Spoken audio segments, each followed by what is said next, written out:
mais qui font aussi la vie du pays. La culture, le sport, les initiatives pour la paix. Oui, alors la Guinée a célébré la Journée mondiale du patrimoine audiovisuel.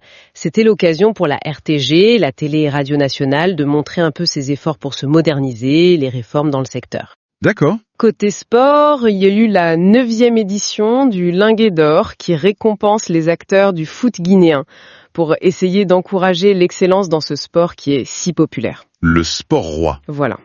Et puis un événement qui mélangeait sport et cohésion sociale, un gala avec des matchs entre des équipes du secteur public et du secteur privé. C'était sur le thème de la fraternité et de la paix et c'était lié aussi à la fête de l'armée. On dirait qu'il y a pas mal d'initiatives autour de la paix et de la cohésion, non ? Oui, on sent qu'il y a une préoccupation pour éviter les tensions. La section guinéenne de la Fédération internationale pour la paix universelle, la FIPU, a formé ses ambassadeurs de la paix pour qu'ils aient des outils de médiation, de dialogue. Et de façon plus concrète, il y a le projet Binosso, c'est soutenu par l'Union européenne et c'est mis en œuvre par une ONG, Talking Dreams Studio Guinée.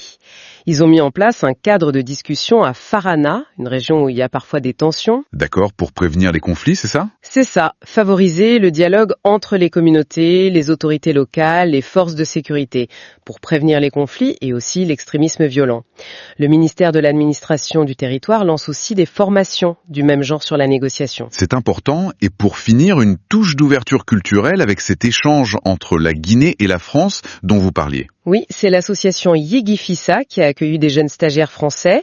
Ils sont venus découvrir la culture guinéenne, la danse, les percussions, le chant. Sympa. Oui, mais ce n'était pas juste du tourisme. Ils ont aussi participé concrètement. Ils ont été à rénover le siège du ballet de Kindia. Ils ont parrainé des enfants d'artistes locaux. C'est un bel exemple d'échange de solidarité à travers la culture. Bon, ce tour d'horizon est effectivement très très dense.